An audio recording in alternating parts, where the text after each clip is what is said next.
June 18th, 2023. A Sunday morning that would become one of the most haunting mysteries of the modern age. But this story doesn't begin on that day. It begins years earlier with a man who believed rules were meant to be broken, with warnings that went unheeded, and with a vessel that should never have touched water.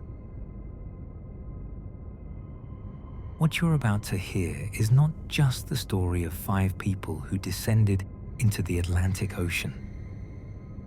This is the story of how ignored warnings, corporate negligence, and one man's dangerous vision created a tragedy that was not only predictable, but according to the United States Coast Guard's final report, completely preventable. My name is MK, and today we're going deep, deeper than most humans have ever gone, to a place where the pressure is so immense that a single flaw, a single mistake, means instant death. This is the complete story of the Titan submersible disaster. Let me take you back to 2009. A man named Stockton Rush co-founded a company called OceanGate in Seattle, Washington. Rush wasn't your typical entrepreneur. He was a former fighter jet test flight engineer with a degree in aerospace engineering from Princeton University. He had dreams, big dreams. He wanted to make deep-sea exploration accessible to everyone, not just scientists and military personnel. In interviews, Rush would say things like, "I didn't understand why we were spending 1,000 times as much money to explore space as we were to explore the oceans." Noble words, inspiring words. But as you'll soon discover, Rush had a philosophy that would ultimately seal his fate and the fate of 4 others. In 2021, during a tech conference in Seattle, Stockton Rush gave a speech that should have raised every red flag imaginable. He talked about how submarine safety programs were, and I quote, "over the top in their rules and regulations."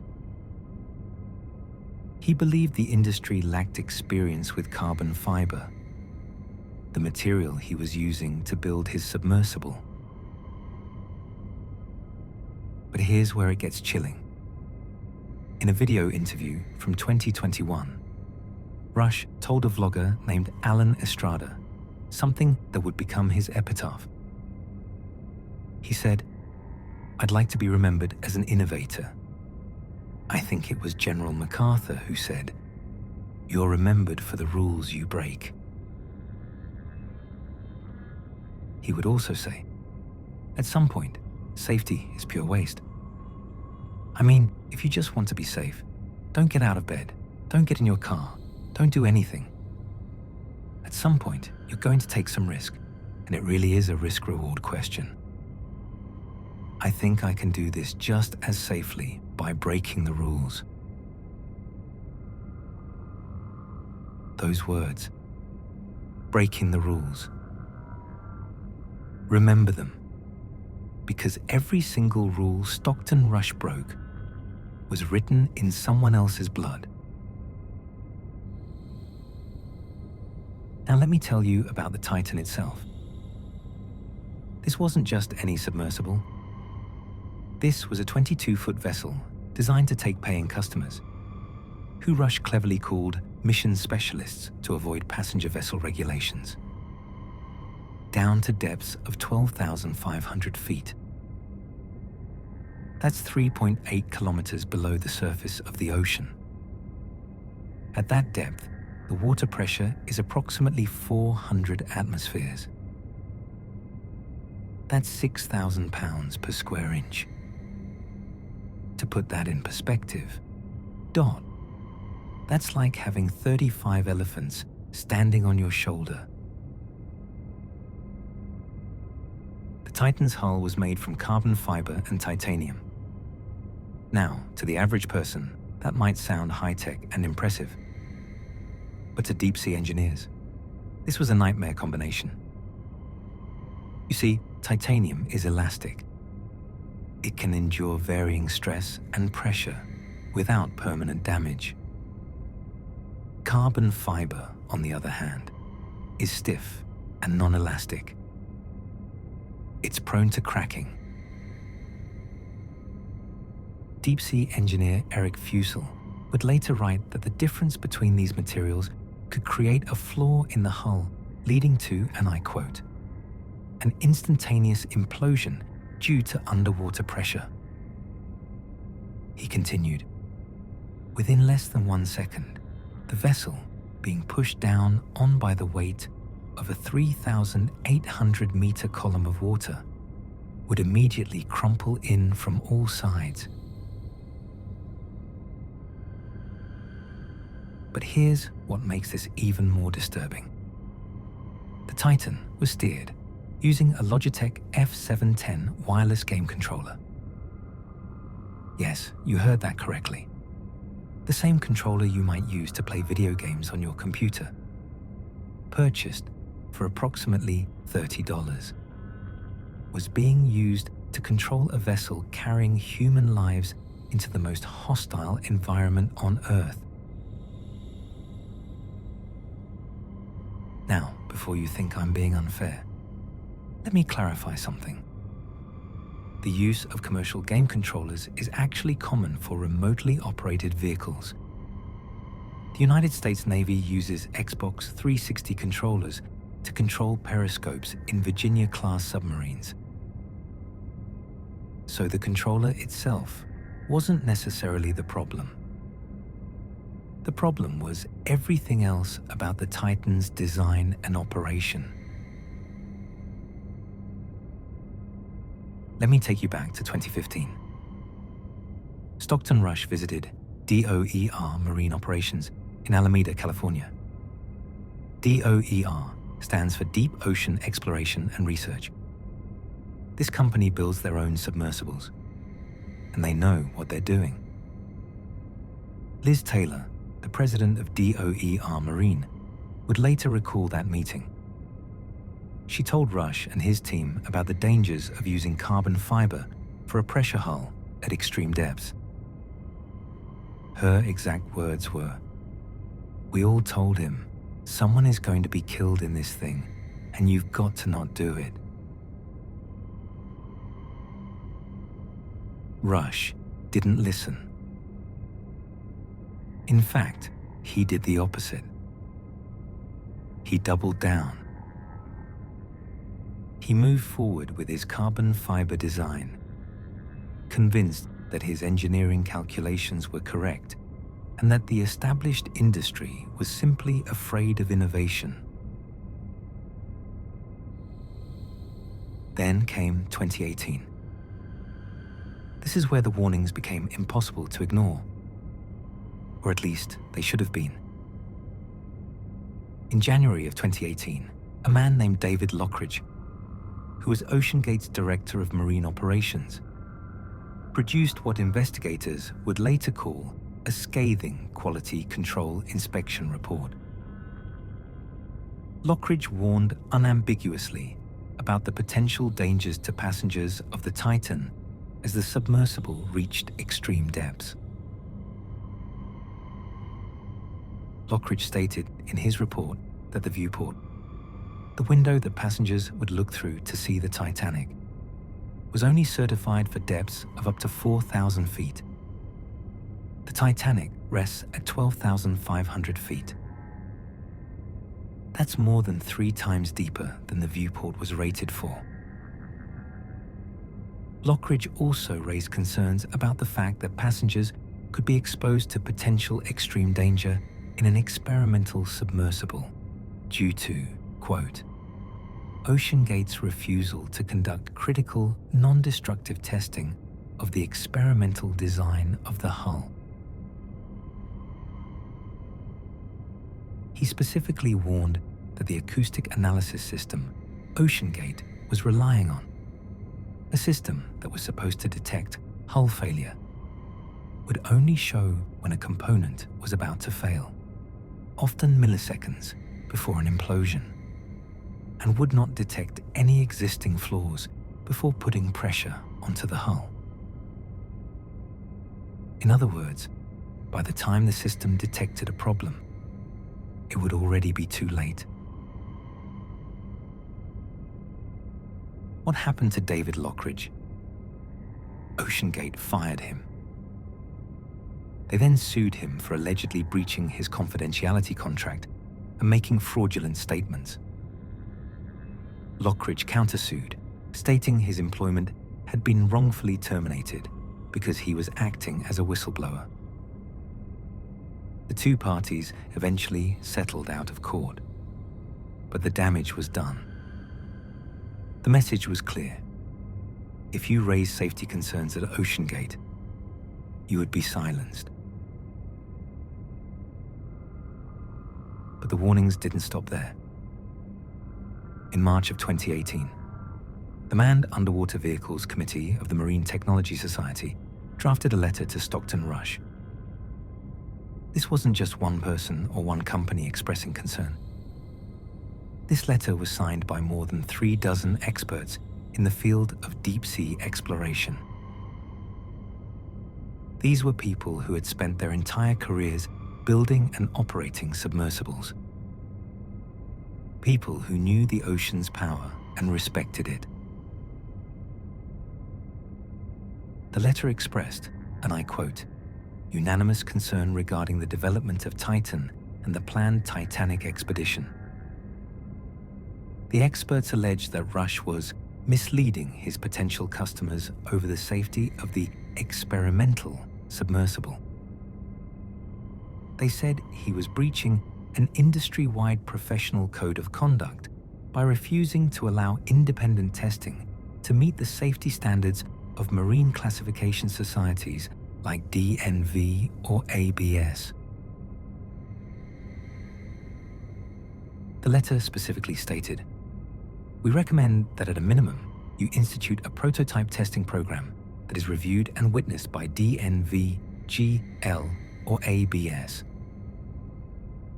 They warned that Rush was ignoring a critical component in the safeguards that protect all submersible occupants.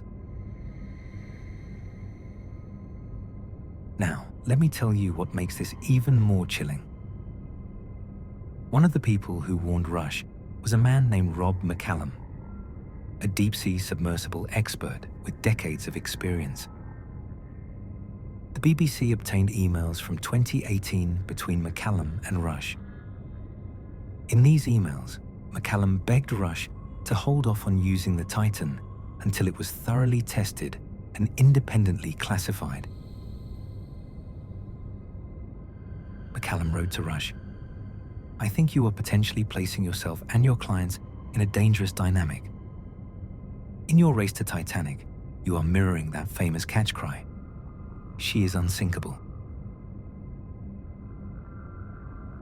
Think about that for a moment.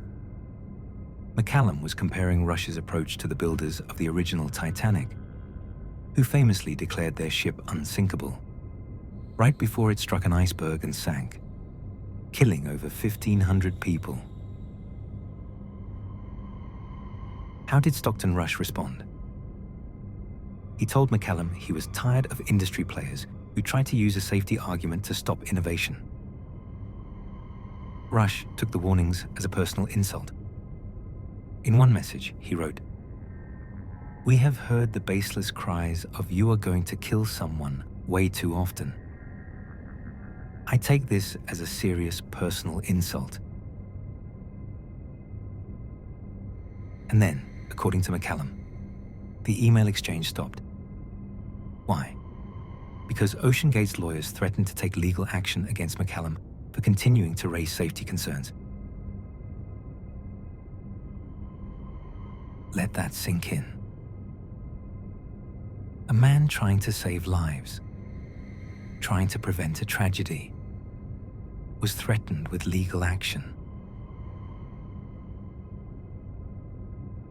Now, you might be wondering, didn't anyone at OceanGate itself try to stop this? The answer is yes. Multiple people did. And they were all either fired or pressured into silence. Tony Nissen, who was the lead engineer of the Titan submersible, testified during the Coast Guard's hearings in 2024. He said he felt pressured to get the vessel ready to dive and that he had refused to pilot it for a journey several years earlier. When asked why, Nissen said he told Rush directly, "I'm not getting in it." The United States Coast Guard's final report, released in August of 2025, would later describe OceanGate as having a toxic workplace culture. The report stated that firings of senior staff members and the looming threat of being fired were used to dissuade employees and contractors from expressing safety concerns. The report concluded that by strategically creating and exploiting regulatory confusion and oversight challenges, OceanGate was ultimately able to operate Titan completely outside of the established deep-sea protocols. But let me tell you about something that makes this even more disturbing. In 2017, OceanGate had been working with the Applied Physics Laboratory at the University of Washington and with Boeing. Both organizations were helping to design and test the submersible. Both put forth numerous design recommendations and rigorous testing requirements. Stockton Rush ignored them all. Matthew McCoy, a former member of the US Coast Guard who worked for OceanGate between April and September of 2017, testified that OceanGate had broken ties with the Applied Physics Laboratory at the University of Washington. He called this the first alarm bell. The second alarm bell was that Boeing wasn't going to be doing the carbon fiber for the first sub-hull. After the Titan disaster in 2023, both the University of Washington and Boeing rushed to distance themselves from the project. The university claimed the Applied Physics Laboratory had no involvement in the design, engineering, or testing of the Titan submersible. A Boeing spokesperson said Boeing was not a partner on Titan and did not design or build it. But here's the thing. These organizations had worked with OceanGate. They had seen the designs. They had raised concerns. And when Rush refused to follow their recommendations, they walked away. They knew. They all knew. Now let me tell you about the Titan's actual construction and some of the operational decisions that were made. In 2021, Stockton Rush made a decision that, according to the Coast Guard's final report, highlighted OceanGate's propensity to not thoroughly assess operational risks, often prioritizing operational efficiency over safety. Rush decided to use only 4 bolts instead of the required 18 bolts to secure Titan's forward dome to the rest of the submersible. Why? Because, and I quote, "It took less time." The Director of Engineering objected to this decision. His objections were overridden. What happened next should have ended the Titan program right there. While the Titan was being hoisted onto the mothership, the bolts sheared. The dome detached and fell onto the submersible platform. The vessel was damaged. But instead of taking this as a sign that their design was fatally flawed, OceanGate simply repaired the damage and continued operations. Then, in the winter of 2022 to 2023, OceanGate made another decision that would compromise the integrity of the Titan. Due to mounting financial pressures, the company decided to store the Titan's submersible outdoors over the Canadian winter. The hull was exposed to temperature fluctuations. For a carbon fiber composite hull that was already operating at the edge of its structural limits, these temperature changes could have introduced microfractures and weaknesses that would be impossible to detect. The Coast Guard's final report would later state that the company had failed to properly investigate and address known hull anomalies following its 2022 Titanic expedition. The Titan's real-time monitoring system had generated data that should have been analyzed and acted upon. But OceanGate had conducted no preventative maintenance. They had not properly stored the vessel. They had ignored the warning signs.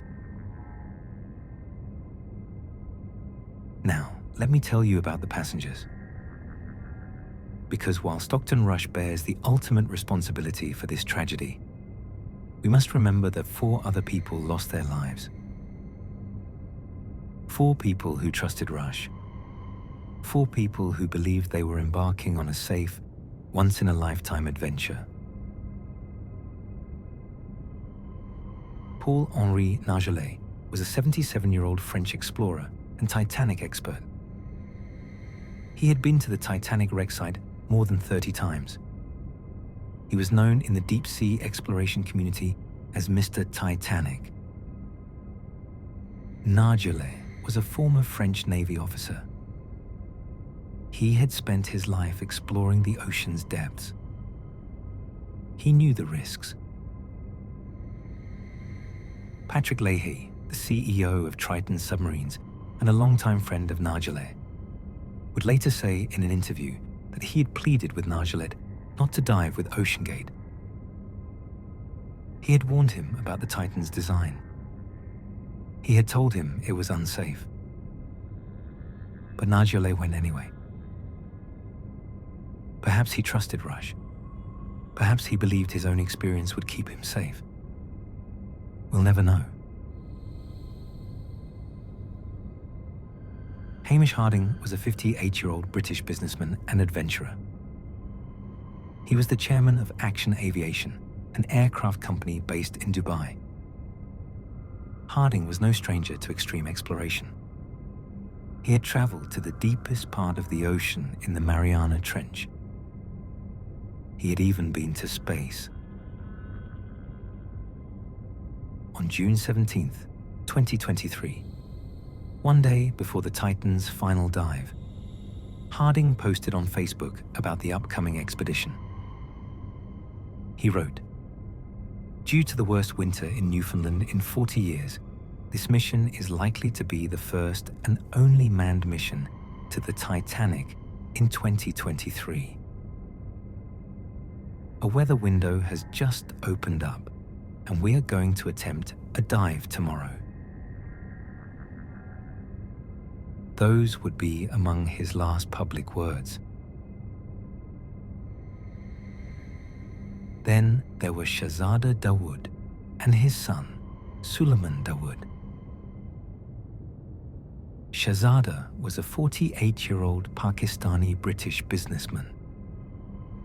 He was the vice chairman of Engro Corporation, one of Pakistan's largest conglomerates.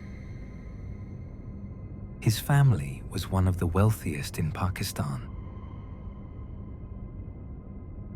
Suleman was 19 years old. He was a student at the University of Strathclyde in Glasgow, Scotland. He had his whole life ahead of him. And here's what makes Suleman's story particularly heartbreaking. After the disaster, Suleman's aunt, Asmeh Dawood, told NBC News that Suleman had expressed reluctance about going on the voyage.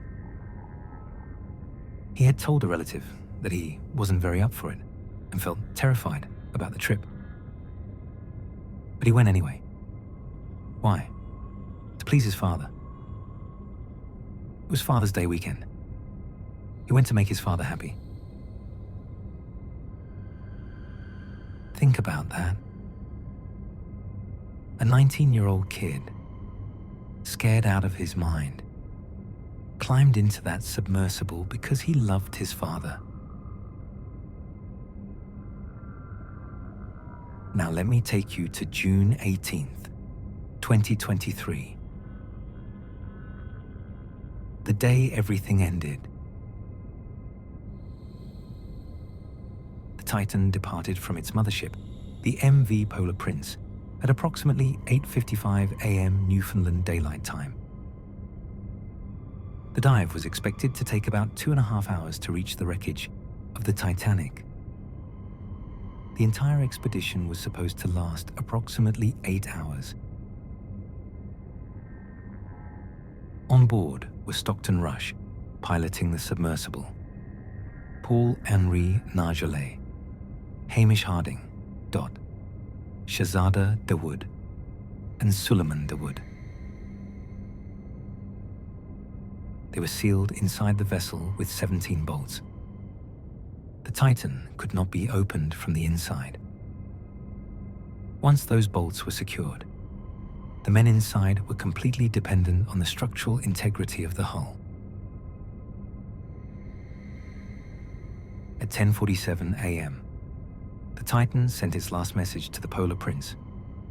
Drop 2 WTs, meaning they had dropped 2 weights. 6 seconds later, the Polar Prince received the last ping from the Titan. At 10:49 a.m., the Polar Prince messaged the Titan. We have lost tracking. There was no response. The submersible had been in the water for 1 hour and 45 minutes. They were descending through the water column, heading toward the Titanic wreck at a depth of 12,500 feet. And then, in an instant that lasted less than 1 second, the Titan's hull failed. The pressure of 3,800 meters of water, the weight of an entire ocean pressing down from above, found the weakness in the carbon fiber hull. The hull collapsed. The vessel imploded. It happened so fast that the human nervous system couldn't even process it. One moment they were there. The next moment, nothing. The United States Navy's Acoustic Detection System, a top-secret system designed to monitor underwater sounds, detected an anomaly consistent with an implosion around 10:47 a.m. The Navy knew. Within hours of the Titan's disappearance, the Navy knew what had happened. But they didn't tell anyone. Not immediately. The data wasn't considered definitive.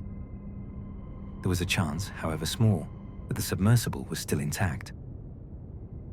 So the Navy passed the information to the Coast Guard, and the search continued. At 3 p.m. on June 18th, the Titan was scheduled to resurface. It didn't appear. The alarm was raised, and what followed was one of the most intense search and rescue operations in modern history. Ships, planes, and equipment were rushed to a location approximately 435 miles south of St. John's, Newfoundland. The US Coast Guard, the Canadian Coast Guard, the US Navy, and private companies all joined the effort. Remotely operated vehicles were deployed. Aircraft with sonar capabilities scanned the ocean. The world watched. News outlets provided minute-by-minute coverage. Social media exploded with speculation, theories, and, unfortunately, memes. And then, on June 20th, 2 days after the Titan's disappearance, something happened that gave everyone hope. Canadian P-3 aircraft detected underwater noises in the search area. Banging sounds. Rhythmic banging sounds occurring at 30-minute intervals. The news spread like wildfire. Could it be the passengers? Were they alive? Were they banging on the hull, trying to signal their location? Former Navy submarine captain Ryan Ramsey would later say in a documentary about the sounds, "It sounds like it could be somebody knocking. The symmetry between those knockings is very unusual. It's rhythmic. It's like somebody is making that sound. And the fact that it is repeated is really unusual." Families clung to hope. Rescue teams redirected their efforts to the area where the sounds were detected. The world held its breath. But deep down, some experts already knew the truth. The banging sounds were analyzed. A US Navy official would later tell CBS News that the sounds were most likely either ocean noise or noise from other search ships. Chris Parry, a former admiral in the British Royal Navy, told Talk TV that the sounds could have originated from the Titanic wreck itself. The sounds were not coming from the Titan. The Titan no longer existed. It had been gone since 10:47 a.m. on June 18th. On June 22nd, 2023, 4 days after the Titan's disappearance, a remotely operated vehicle discovered a debris field approximately 500 meters from the bow of the Titanic. At 3 p.m. that day, the US Coast Guard held a press conference. They announced that the debris was consistent with a catastrophic loss of the pressure chamber. All 5 people aboard the Titan were presumed dead. OceanGate released a statement. "We now believe that our CEO Stockton Rush, Shahzada Dawood, and his son Suleman Dawood, Hamish Harding, and Paul-Henri Nargelet have sadly been lost. These men were true explorers who shared a distinct spirit of adventure and a deep passion for exploring and protecting the world's oceans. Our hearts are with these 5 souls and every member of their families during this tragic time." The world mourned, but the world also asked questions. How did this happen? Who was responsible? And most importantly, could this have been prevented? The investigations began immediately. The US Coast Guard convened a Marine Board of Investigation, its highest level of inquiry. Canada's Transportation Safety Board announced it would investigate the Polar Prince, the mothership. France and the United Kingdom also joined the investigation. In September of 2024, more than a year after the disaster, the Coast Guard held public hearings. What emerged during those hearings was devastating. Witness after witness testified about OceanGate's reckless operations. Former employees described a toxic workplace where safety concerns were dismissed. Engineers testified about design flaws that were never addressed. Experts explained how the carbon fiber hull was fundamentally unsuitable for repeated deep-sea dives. Patrick Leahy, the CEO of Triton Submarines, testified about the importance of certification. He said he had voiced concerns to Stockton Rush about the Titan's design when he saw the submersible in 2019. He described the Titan as an experimental monstrosity that should never have carried people. The hearings revealed that OceanGate had misrepresented the Titan's safety record.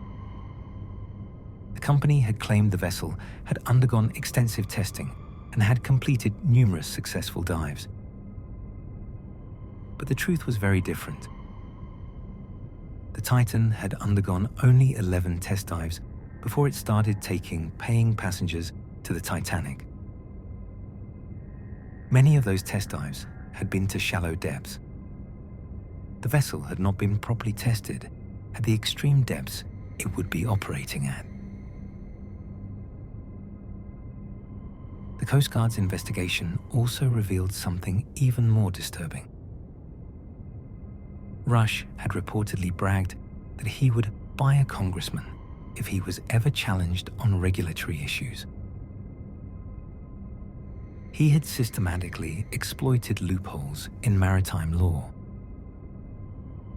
By calling paying customers mission specialists instead of passengers, he had avoided passenger vessel regulations. By claiming the Titan was a research vessel rather than a tourist submersible, he had avoided safety certifications. Former mission specialists and OceanGate employees testified that their participation was purely for a ride in the submersible, not for scientific research. The mission specialist designation was a legal fiction, a way to circumvent safety regulations. On August 5th, 2025, more than 2 years after the disaster, the US Coast Guard released its final report. The report was 327 pages long, and it was damning. The report's conclusion was clear and unambiguous. This marine casualty and the loss of 5 lives was preventable. The report stated that the primary contributing factors were OceanGate's inadequate design, certification, maintenance, and inspection process for the Titan. The report found that Stockton Rush exhibited negligence that contributed to the deaths and created a false impression of the submersible's safety. It described Rush as having an escalating disregard for established safety protocols and a disdain for traditional submersible safety protocols. The report concluded that if Rush had survived, the investigative team would have recommended manslaughter charges to the Department of Justice. Captain Jason Neubauer, the chairman of the Marine Board of Investigation, said in a statement, "This marine casualty and the loss of 5 lives was preventable. The 2-year investigation has identified multiple contributing factors that led to this tragedy, providing valuable lessons learned to prevent a future occurrence." The report made numerous recommendations, including the creation of regulatory oversight on both international and domestic levels for any person or company building or operating innovative watercraft or submersibles. In August of 2024, the family of Paul-Henri Nargeolet filed a wrongful death lawsuit against OceanGate, seeking more than $50 million. The lawsuit accused the company of gross negligence. It claimed that the waiver passengers were required to sign failed to disclose many key relevant risk factors regarding the design and operation of Titan or the materials used in its construction. OceanGate has declined to comment on the lawsuit. In fact, OceanGate, as a company, no longer exists. After the disaster, the company suspended all exploration and commercial operations. It has since permanently wound down and directed its resources toward cooperating with the Coast Guard's inquiry. But the questions remain. How did this happen? How did a company operate for years with such flagrant disregard for safety? How did Stockton Rush manage to circumvent regulations and continue operating despite numerous warnings? The answer is complex. It involves regulatory gaps, the challenges of overseeing innovative technologies, and the limitations of international maritime law. But it also involves something more fundamental. It involves a man who believed he was smarter than everyone else. A man who believed rules didn't apply to him. A man who confused confidence with competence. James Cameron, the director of the movie Titanic, and an experienced deep-sea explorer who has made 33 dives to the Titanic wreck, said after the disaster,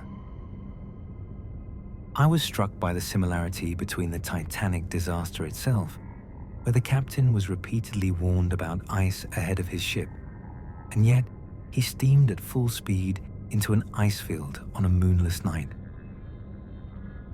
And many people died as a result.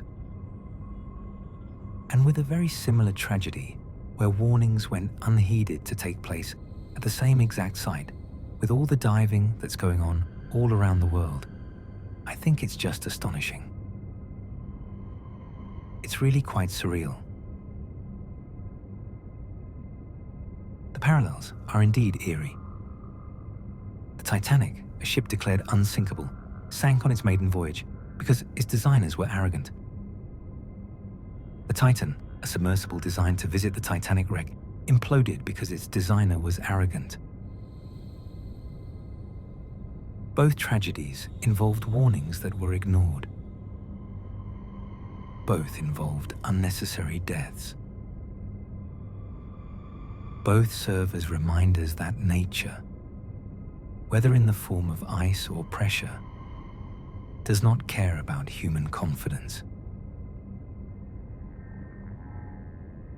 Today, the deep-sea exploration industry has been forever changed by the Titan disaster.